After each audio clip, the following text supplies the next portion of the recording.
Hi, and welcome to College Planning Untangled, where we help simplify the lives of our families that are going through that college planning process. I'm Kristin Clark. I'm a career exploration coach for 16 to 26-year-olds, and I'm here with Bobby Hood, our ACT, SAT tutoring guru.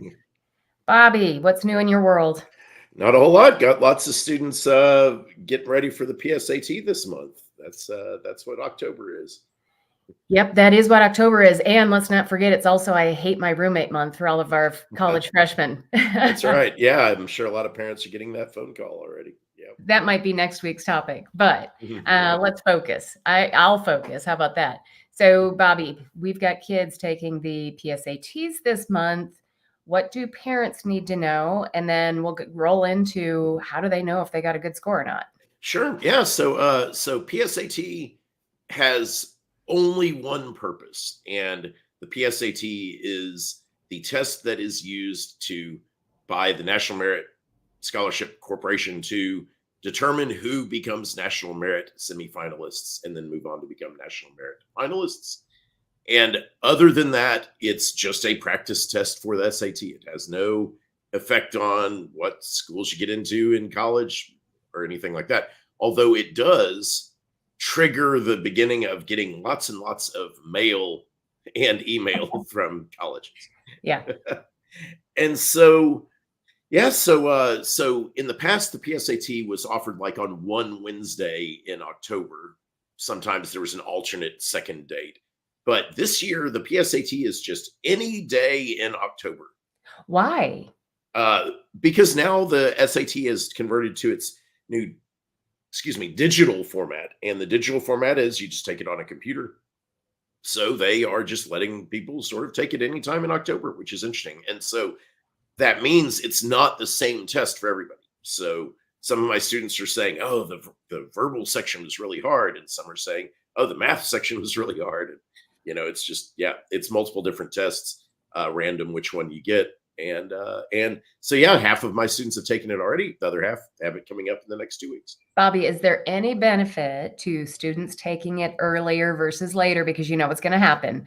October 31st, right before Halloween, they're going to all be on there taking their PSAT. Oh, right. No, it's just whenever the school decides to do it is the main thing. So it's just whatever day your school decided to take everyone out of class and do it.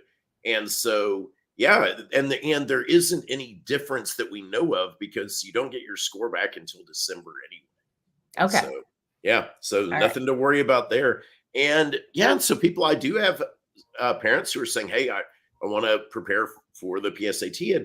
And certainly if there's a chance that you're going to become a National Merit finalist, then you should prepare for the PSAT and try to get that score that will make you a National Merit finalist, because then that gives you, access to all kinds of scholarships, and colleges will want to accept you. All right. What's the trigger?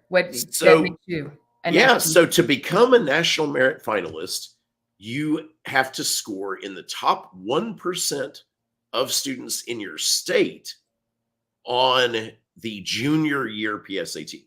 So some students, like schools, will offer it during their sophomore year.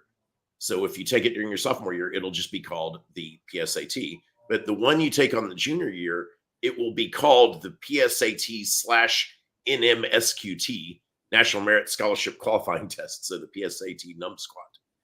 And so it's just the one you take your junior year. NumSquat. That's bad. But keep going. It's very weird.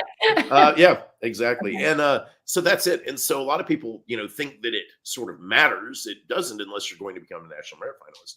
But it is that thing where it's the top 1% of the state is very interesting because, like, for instance, in Texas, where I live, there's a qualifying score that would make you, like, they just count up, everybody in the state, and then they just cut off wherever the 1% mark is. That number is the qualifying score each year.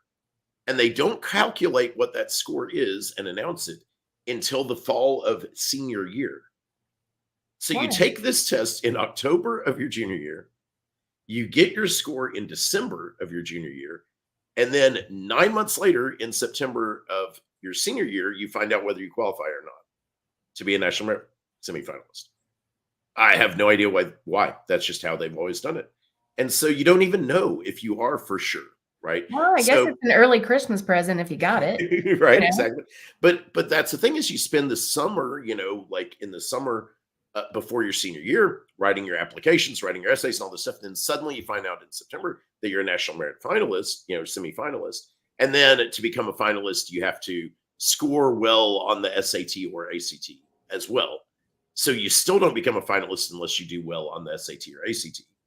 And you also have to write an essay, but it's not super important. Almost everyone who becomes a semifinalist moves on to become a finalist. Okay, well, do you have any barometers that we can give to parents and students? Because right now it's pretty ambiguous. I mean, I get the 1%. It's super ambiguous. Yeah. And so in Texas where I live, where we both live, the cutoff score is just this number that is your index score for national merit. And in Texas, that score has been a 219, I believe, for the past few years, right? Every year. But then in, say, California, so let me show you, I've got this is a little website that I developed, just a Google sheet, right?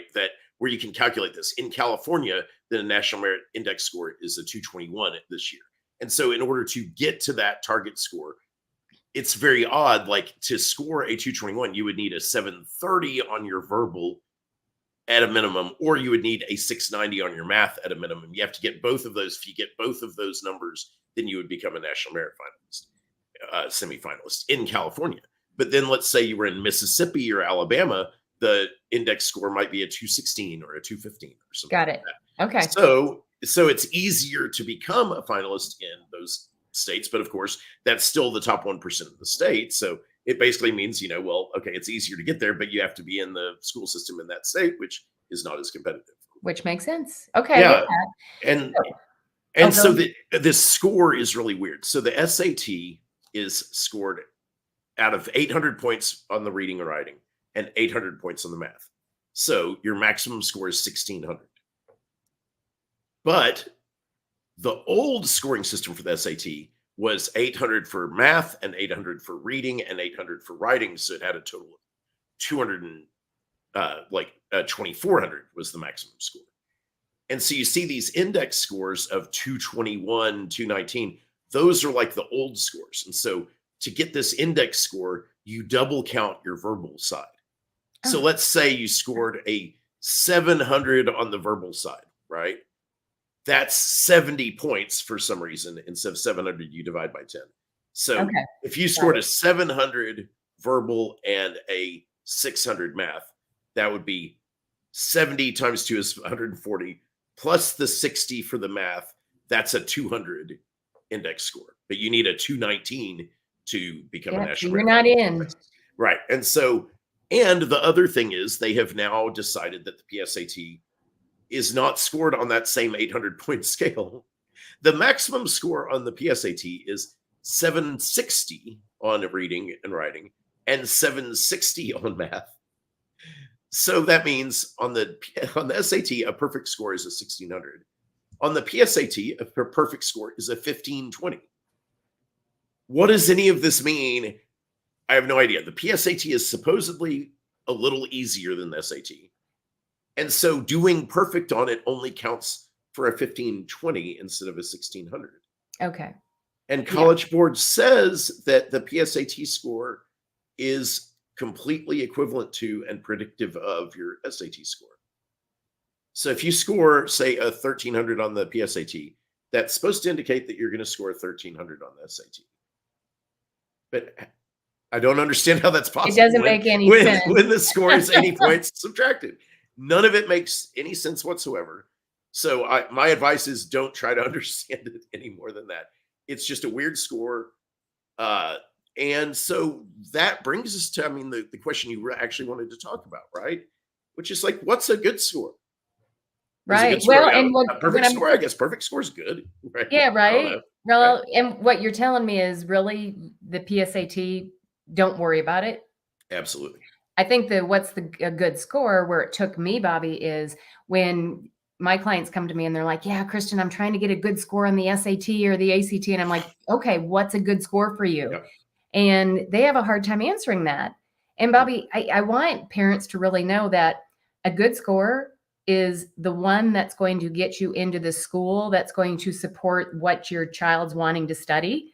So it's really more about what school you're trying to get into, what kind of score do you need to get in, and then what kind of scores do you need for assured scholarships. Absolutely. That's your number. So right. That if your school has an assured scholarship number, I have so many students who come to me and they say, okay, I see that this school will give me in-state tuition. It's out of state, but if I want to go to Arkansas or somewhere, they say if I score a 29 on the ACT or whatever on the ACT or the SAT, then I will get in-state tuition. There's my assured scholarship, right? And they say, I've got a 27. I need 2 more points, and that's. And Bobby, right? That's a good score then. That's a good Your score. good score is 29. Yeah, absolutely. And by the way, here's another thing that I always like to tell parents. It's not a for sure thing, but if you get the assured scholarship, you're pretty much going to get in, right? Oh, absolutely. Right. If you qualify for one of those scholarships, yeah, it's very, very likely you're going to get in unless there's something, strange going on in your transcript or whatever. Yeah. And the way I say the same thing you just said, which is like, so a good score is a score that represents your performance academically, right? And so if you have a very high GPA, then you should expect to get a score on the standardized test that is equivalent, similar in sort of to your class rank or something, right? So it should be a pretty high percentile. You want a score that shows what you have learned in school, and you don't want a score that would like reduce your chances of getting in, right? But if you can get a score that's a little better than what your GPA is, okay, that's great, right? That would be wonderful. But you don't necessarily want, and this is, I think, the myth is you don't want to go try to get a score that's like if you get a score that's really, really high, and that gets you into some college where you're not going to be competitive and you're going to be miserable because everybody else had, much better grades than you, you might not want to be at a college like that. So a good score is a score that gets you into a college where you'll be happy that you can financially afford, that fits your qualifications and how hard you've worked and all that. And, that's my thing, is a score that gets you into college where you'll be happy. Right. And I'll agree to that. Right. Yeah. Yes.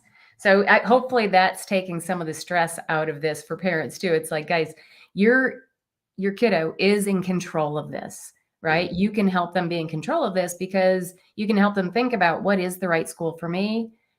You always know I start with career first and what major supports that, what college has that major. When you go and visit, now you can talk to the professors. You can see if those are your people. You do the due diligence. That's a great school for you. And then what's the great SAT or ACT score is the one that's going to get you into that school, right? Absolutely. That's make you happy. And that's it. Absolutely. Yeah. And you can look all of those things up online. What is the typical range? When you see the range of scores they'll say, this is the range of scores for that school. When you see that, that means that's the middle 50 percentile of the students admitted. So if it says, 1,300 to 1,400, that means the top 25% who were admitted had above a 1,400. The bottom 25% who were admitted had below a 1,300. And the middle 50% that were admitted had between a 1,300 and 1,400. So if you are at or above the top end of the range, you have a very, very strong chance of getting it. That's it. And so I did show that image of this little Google sheet that I have. Anyone who wants to go and look at that calculator and what kind of PSAT scores you need, just take a look and just contact me on my website. You can see both Kristin and I. You can contact us below, right? And also, I'm going to put one more thing in the chat.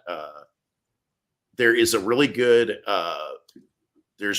post by a group called Compass Prep, and I'm going to put it in the chat. Here it is. So Compass Prep every year predicts the national merit cutoffs for every state and explains in great detail all the stuff that I explained about national merit. And so if you save this link, you can go and look at it, and they predict what the score will be for each state and update it. And so, yeah, they are predicting a 219 for Texas again for this coming year. Bobby, why don't you put your website on there? I know that we've got it in the description, but then it's in the feed too, so that people have it. Absolutely. So here's my website. So anyone can just fill out the contact form. If you want a link to that Google sheet about National Merit, there's the link to my website. And always happy to chat with anybody about anything they want. Just All fill out that right. contact form. All right. This is a great topic. And